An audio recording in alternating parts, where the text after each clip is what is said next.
Assalamualaikum dan salam sejahtera. Hari ini, kumpulan kami akan membentangkan tentang tugasan kumpulan bagi subjek GMGF 2033 Dasar dan Analisis Fiskal. Pembentangan hari ini disediakan untuk Profesor Madya Dr. Ahmad Zubir bin Ibrahim. Sebelum itu, saya ingin memperkenalkan ahli-ahli kumpulan saya yang terdiri daripada 5 orang, iaitu Ahmad Hafiz, Siti Norian, Nur Azura, Muhammad Adam dan saya sendiri, Haryati. Definisi cukai.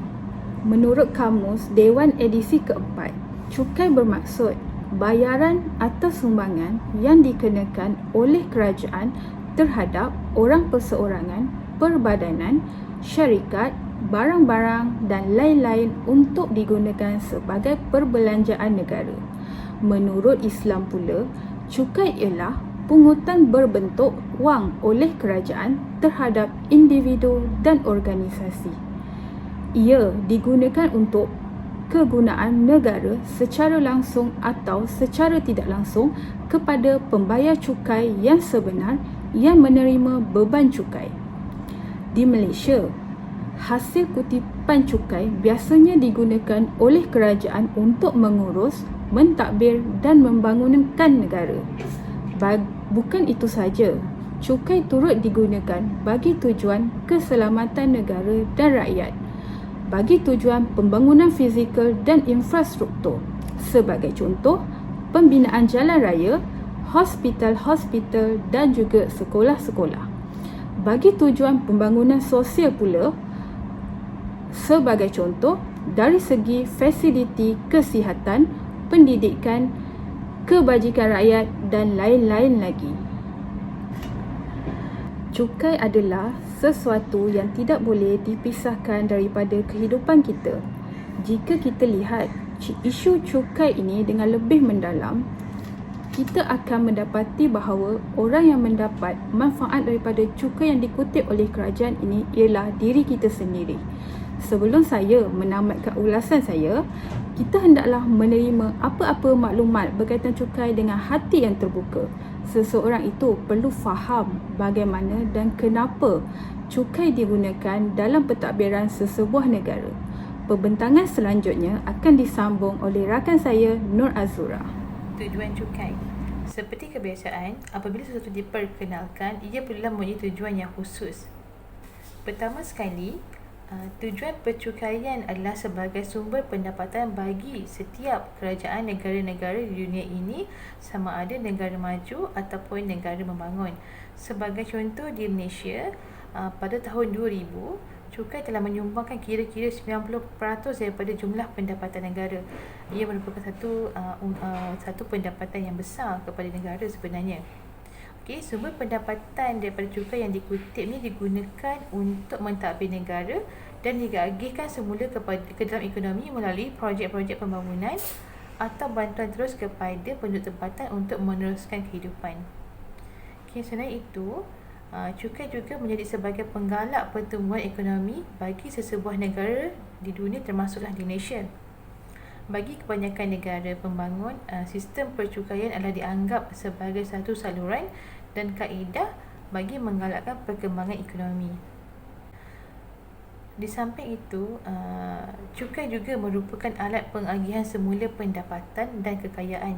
Okay, menurut prinsip Robin Hood, cukai ialah satu proses mengagihkan semula kekayaan daripada orang kaya kepada orang miskin dan orang yang memerlukan.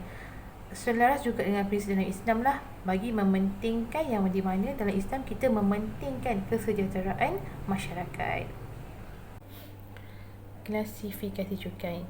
Dalam sistem percukaian di Malaysia terdapat 4 jenis cukai, iaitu cukai langsung, cukai tidak langsung, cukai jualan dan cukai barangan dan perkhidmatan. Okey, untuk cukai langsung adalah cukai yang dibebankan kepada pembayar cukai dan tidak boleh dipindahkan kepada pihak lain.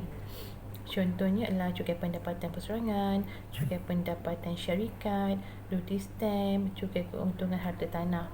Okey, untuk cukai-cukai ni dia dikutip oleh lembaga hasil dalam negeri lah. Berbeza dengan cukai tidak langsung. Cukai tidak langsung ni adalah tanggungan beban cukai ni boleh dipindahkan kepada pihak lain, iaitu kepada pihak ketiga atau pihak yang terakhir menerima manfaat daripada perkhidmatan atau barangan yang telah diberikan. Contoh yang paling mudah adalah untuk penginapan di hotel. Kita akan membuat pembayaran kepada pihak hotel termasuk dengan cukai perkhidmatan, di mana cukai yang kita bayar kepada pihak hotel akan bayar sesuai kepada pihak kerajaan lah. Yang ketiga adalah cukai jualan. Cukai jualan ni adalah cukai yang dikenakan ke atas pengeluaran barangan dan juga kepada pengimport yang mengimport barang. Kebanyakan item adalah tertakluk 10% cukai. Contohnya adalah barangan seperti perabot, peti sejuk, televisyen, pakaian, kasut, beg tangan dan banyak barangan lain lah. Elemen cukai jualan telah diambil kira sebagai kos dan peniaga telah memasukkan ke dalam harga jualan produk tersebut.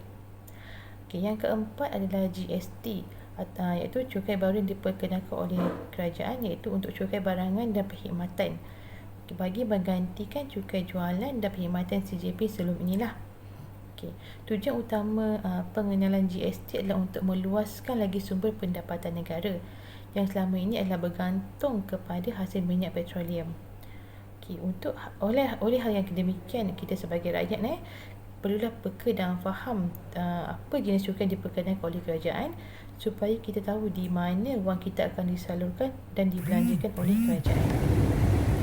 Assalamualaikum warahmatullahi wabarakatuh. Untuk bahagian saya kali ini, saya akan menerangkan serba sedikit tentang prinsip-prinsip percukaian. Seperti yang kita tahu, prinsip percukaian yang baik telah dirumuskan bertahun-tahun yang lalu. Adam Smith dalam The World Nation 1776 telah berujar bahawa cukai harus mengikut 4 prinsip, iaitu keadilan, kepastian, kemudahan dan kecekapan. Keadilan dalam percukaian itu harus serasi dengan syarat pembayar cukai. Kepastian pula harus bermakna bahawa pembayar cukai dimaklumkan dengan jelas tentang sebab dan cara cukai dikenakan. Keselesaan berkaitan dengan kemudahan pematuhan bagi pembayar cukai, iaitu betapa mudahnya proses memungut atau membayar cukai. Akhir sekali, kecekapan menyentuh kutipan cukai. Secara asasnya, pentadbiran kutipan cukai tidak seharusnya menjejaskan peruntukan dan penggunaan sumber dalam ekonomi kutipan cukai secara negatif, dan pastinya tidak sepatutnya kos lebih tinggi daripada cukai itu sendiri. Di Malaysia, antara prinsip-prinsip percukaian yang sering menjadi ukuran keberkesanan sesuatu cukai ialah ekuiti, kecekapan dan keberkesanan pentadbiran cukai. Untuk ekuiti atau pembahagian beban cukai merupakan prinsip asas yang penting bagi setiap ahli dan masyarakat.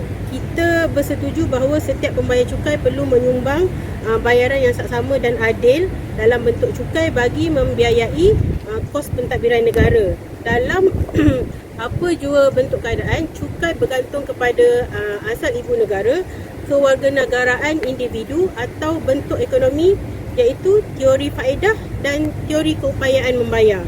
Teori faedah membawa maksud setiap orang perlu bayar cukai dari penggunaan barang dan perkhidmatan, dan cukai tersebut bergantung kepada faedah yang dinikmati. Berbeza pula dengan teori kedua, di mana setiap orang perlu bertanggungjawab yang sama dari bayaran cukai, dan cukai bergantung kepada keupayaan membayar. Yang kedua pula adalah kecekapan ekonomi. Dalam banyak cara, syarat sistem percukaian harus cekap supaya ekonomi negara lebih terjamin dan sempurna. Oleh itu, dalam senario ideal, dasar cukai tidak boleh mengganggu kitaran penggunaan, pengeluaran dan rantaian bekalan. Namun, tak ada alasan untuk mempercayai status itu akan dikekalkan. Kadang-kadang sistem percukaian harus mengganggu bagi memastikan matlamat ekonomi dan sosial tercapai. Yang ketiga, keberkesanan pentadbiran cukai. Dalam membincangkan prinsip-prinsip percukaian, seseorang tidak boleh melupakan kenyataan bahawa cukai mesti ditadbir oleh pihak berwajib.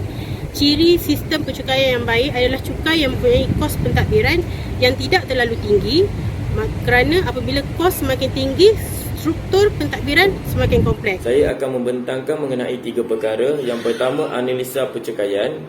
Yang kedua, definisi. Dan yang ketiga, penerapan. Pertama, analisa percukaian. Percukaian adalah satu sistem percukaian yang berasaskan pada prinsip-prinsip. Percukaian adalah satu sistem percukaian yang berasaskan pada prinsip-prinsip. Dan yang ketiga, tujuan cukai.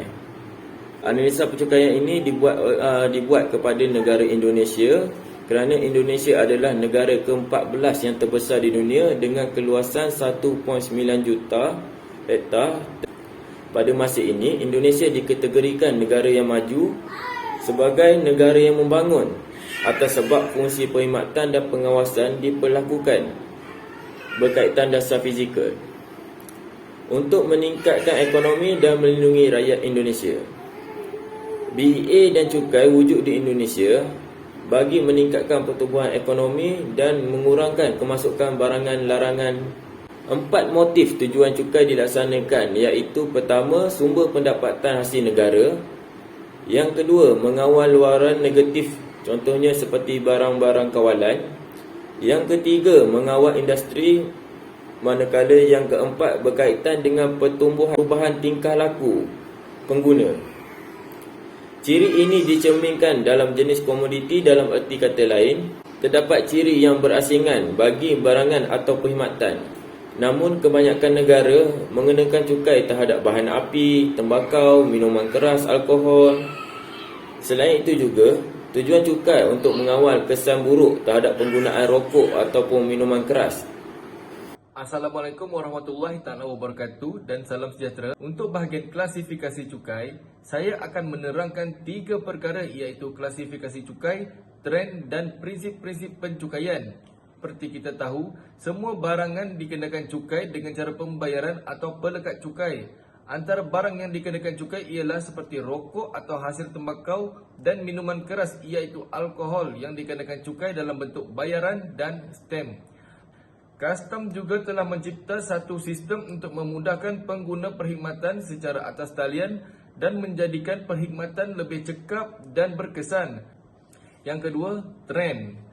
Kerajaan bersetuju untuk menaikkan duti cukai rokok sebanyak 23% dan harga jualan runcit rokok meningkat sebanyak 35%. Peningkatan ini bertujuan mengawal kesan negatif penggunaan rokok terhadap kesihatan. Menteri Kewangan Indonesia mengumumkan kenaikan kadar cukai rokok sebanyak 12% berkuat kuasa 1 Januari 2022. Dan akhir sekali yang ketiga, prinsip-prinsip pencukaian. Berdasarkan perkara 2 ayat 1 Undang-Undang Nombor 39 Tahun 2007 tentang cukai, Indonesia juga menetapkan beberapa ciri barang yang dikenakan cukai. Dalam peruntukan ini terdapat 4 ciri barangan tertentu yang dikenakan cukai. Yang pertama, penggunaan perlu dikawal. Yang kedua, peredarannya perlu dipantau. Dan yang ketiga, penggunaannya boleh memberi kesan yang negatif. Cadangan penambahbaikan.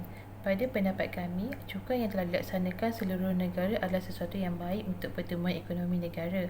Walau bagaimanapun, bagi memastikan ianya lebih sistematik dan adil, kerajaan perlu lebih adil dalam pungutan dan individu yang dikenakan cukai serta mempelbagaikannya.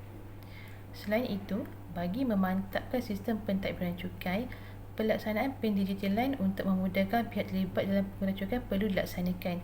Sebagai contoh, di negara Brazil dan Mexico, mereka telah melaksanakan sistem pendigitalan pentadbiran cukai dan berjaya meningkatkan pendapatan cukai negara mereka.